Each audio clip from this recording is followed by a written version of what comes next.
French mathematical establishment based in Paris.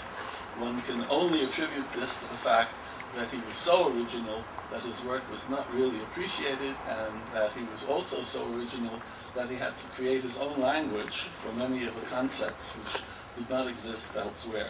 We just heard about his public service here in the creation of public service at the University of Clermont-Ferrand and as the director of the Centre de Physique. And obviously, we just heard a good summary of 70 years of research, which there's no way that I can add to. For example, I was simply completely unaware of his beginning work on on vibrations and his contribution to the actual placement and construction of various airplanes as a consequence of purely mathematical decision. Of course, he's best known for his contributions to symplectic geometry, work done in competition with Costin, Kirillov, Weinstein, etc., the concept of a moment map, Poisson structures on the dual of the on orbits of the dual of the algebra, and use of these concepts in geometric quantization, replacing the usual approaches which sort of originated with Poincaré, using Lagrangians as the basic tool, but with an entirely different approach, and of course deep philosophical issues on the relations between classical and quantum mechanics. In addition, a complete reformulation of thermodynamics within a form which is suitable for general relativity. So rather than try to give a complete summary, I would like to just illustrate some of the ideas that I just stated in terms of a particular paper entitled Modèle du particule à spin dans le champ électromagnétique et gravitation. So this is a question which seems to be rather technical and maybe not very interesting. What are the precise equations of motion of a spinning charged particle in the presence of an electromagnetic field and gravitation? Now, of course, the equations for a charged particle moving in an electromagnetic field go back to Lorentz, or really further back to Maxwell and Faraday and so on. And it's not exactly clear, if you look at the title of this paper, why it should be so interesting in studying the motion of a spinning particle. After all, these are the classical equations of motion, not the quantum equations of motion. Why should it be so interesting to study the problem of the precise nature of those classical equations of motion? Now, in analyzing this paper, Professor Suriot made use of a rather obscure paper by Einstein and co-workers, which appeared in 1938, which is impossible to read to a modern mathematician because it was written before the appropriate language, namely the notion of distributions a la Schwartz, had not yet been developed. But the ostensible subject matter of that paper is to understand what the relationship is between two aspects of the general theory of relativity.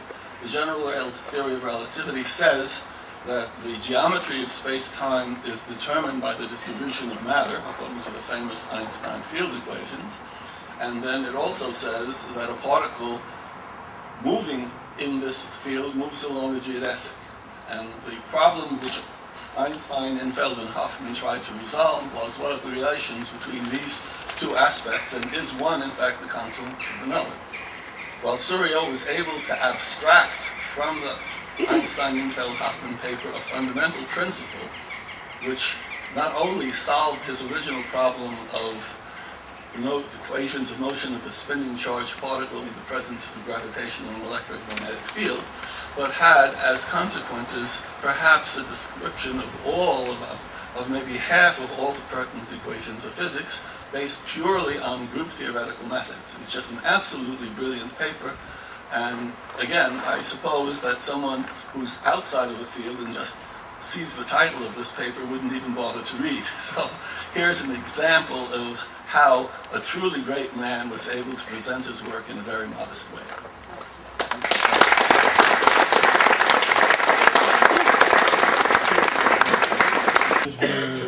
Gratitude pour la présence et l'activité du professeur Suriot sur le territoire d'Aix, pour le remettre à son fils la médaille de l'œuvre d'Aix qui représente Cézanne, qui a été gravée au berceau au nom de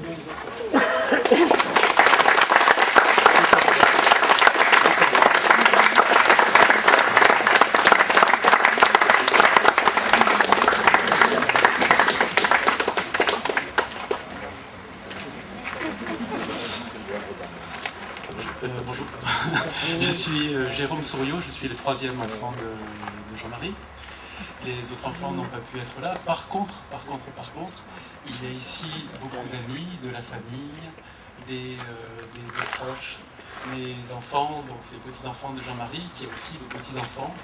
Donc tout le monde est au courant et tout le monde est de cœur ici. Je vois beaucoup de monde, hein, beaucoup de gens qui le connaissent depuis longtemps. Et si nous sommes N, apparemment, en fait, nous sommes N+1, puisque lui n'est pas là, mais considérez qu'il est là. Pendant très longtemps, sur les derniers temps de sa vie, vraiment, il se languissait, comme on dit en Provence, de pouvoir venir à ce colloque. Ça n'a pas été possible, hein, mais vraiment, c'était quelque chose qui lui tenait à cœur, donc je suis certain qu'il est là. Et je pense qu'au-delà de cette présence tutélaire, il y a aussi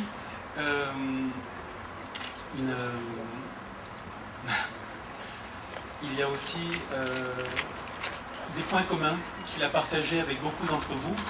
Et quand je dis qu'il a partagé des choses, c'était des moments, c'était des rencontres, c'était des fois des gens qui venaient habiter chez lui, des gens qui ont dormi, beaucoup de gens qui ont discuté, parce qu'en fait c'était quelqu'un qui était très ouvert, je pense.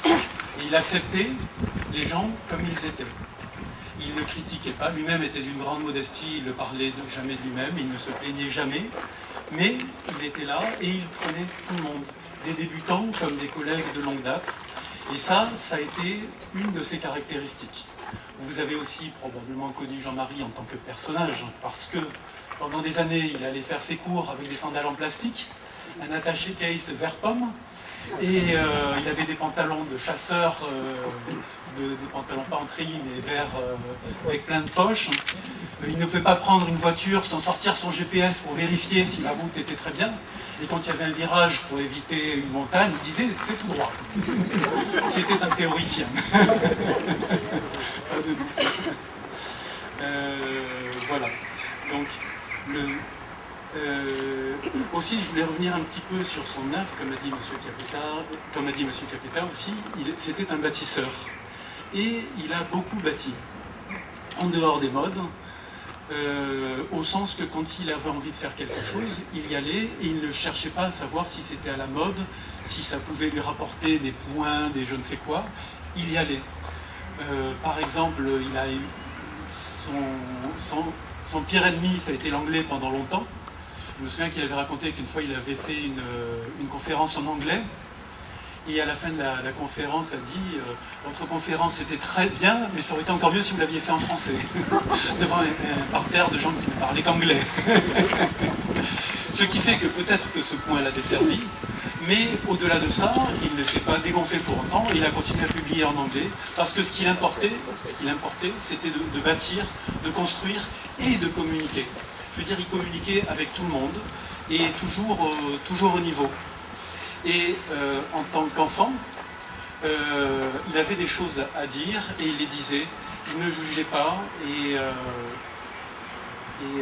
et cette idée de construire, bon, il avait aussi une certaine exigence, comme on l'a dit, mais il ne le formulait pas sous forme de diktat en disant tu seras ci ou tu seras ça. Il disait que on sentait cette exigence. Monsieur Sternberg a parlé aussi de ma mère, Christiane. Ils se sont connus à la fin de la Deuxième Guerre. Peut-être qu'à ce moment-là, effectivement, il y avait beaucoup de choses à construire, voire à reconstruire. Et je pense que ça a été un grand moteur pour lui, pour eux, de cette idée de construction.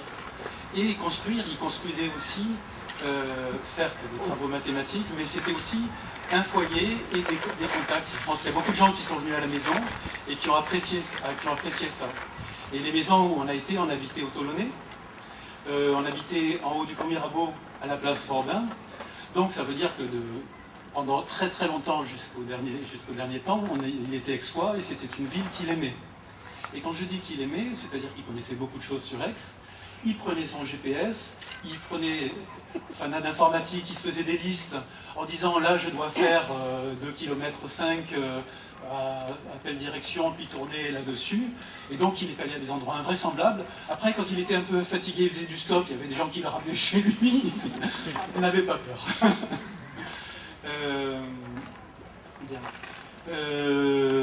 construire, il a construit des théories, il a fait des choses comme ça. Ce qu'il faut voir aussi, c'est que, je parlais des gens qui étaient invités chez lui, il y avait aussi ce côté foyer et ce côté accueil. Beaucoup de gens sont venus chez lui et se sentaient bien chez lui.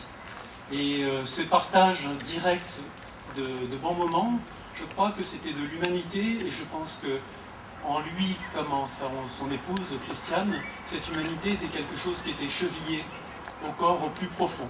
Je veux dire, il ne s'agissait pas de savoir la position de l'un ou de l'autre, il s'agissait tout simplement de dire, il y a un homme en face, il y a un homme, je suis un homme, on discute un homme et une femme bien évidemment. Et pour moi, ça m'a fait beaucoup réfléchir, et je pense que de même qu'on a besoin de respirer, sinon on est mal, de souffler aussi, sinon on n'est pas bien. De même, on a besoin d'entendre et de prendre les expériences des uns des autres. Et de même, on a besoin de parler. Et, alors si on ne parle pas pendant un certain temps, ça va bien se passer pendant un moment, mais à la fin, on devient fou. On a besoin de communiquer. Et cette communication, il l'a faite vers beaucoup d'entre vous, et il a profité des communications aussi des uns des autres. Sur certains sur le plan scientifique, sur d'autres sur un plan affectif, d'autres sur le plan de simples gestes, d'attitude et de choses comme ça. Et donc, vous tous, qui êtes une bonne partie de son oxygène, bien écoutez, je vous en remercie. Voilà, je crois que j'ai dit l'essentiel.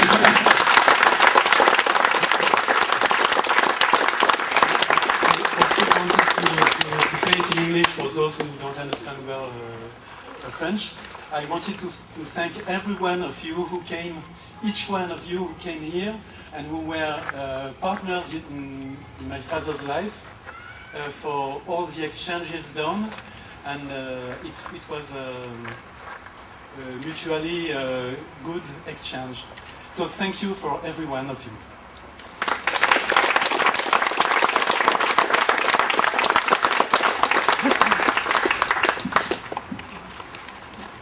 Bien, merci à tous. Je crois que vous avez mérité maintenant de vous désaltérer et reprendre quelques forces. Donc je vous invite, au nom de la municipalité, à vous rapprocher du buffet. Merci.